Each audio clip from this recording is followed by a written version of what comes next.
All-day local law enforcement investigators had a unique opportunity to get hands-on training by Naval Criminal Investigative Service instructors, also known as NCIS. The training was on finding hidden graves and human remains recovery skills that are used right here in the Lowcountry. Karina Bolster gives you a behind-the-scenes look at what goes on behind that law enforcement tape.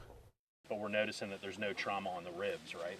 So it's there's no broken ribs or anything like that. It was a type of training that's not for the faint of heart. Local law enforcement from the Tri-County took part in a one-of-a-kind training by NCIS on finding hidden graves and also recovering human remains. Got another spot right here. Instructors used pigs for the demonstration. Using the pigs gives us a better idea about human decomposition and bug activity. The investigators and detectives were broken up into 3 groups to analyze and find the different crime scenes, cross-training with different agencies. It's a refresher type of thing. There's little tricks of the trade, so to speak, that each of us always learn. So we get to blend the trainings together and then what works best. When trying to find a hidden grave, there are a series of steps that investigators have to go through, including probing the ground to figure out where those soft spots are, and then moving forward with the process, but making sure not to disturb the evidence.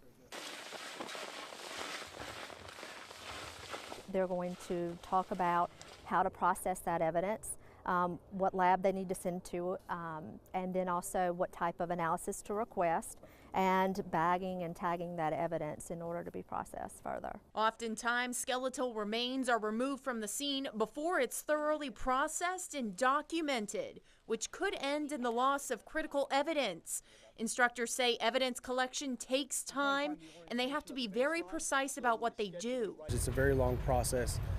Just the probing and finding where the remains are at can take a long time. It's not like the TV shows, CSI and everything. It takes time, and this would help, show them that everything is not solved in 48 hours. Through this training, these folks will be able to bring the skills back to their agencies to share with their coworkers. On the Naval Weapons Station, Karina Bolster, Live 5 News. Now, each person who took part in the training today will also receive a certificate by NCIS. This is the first time this kind of training has been held for local law enforcement. The hope is to hold it annually.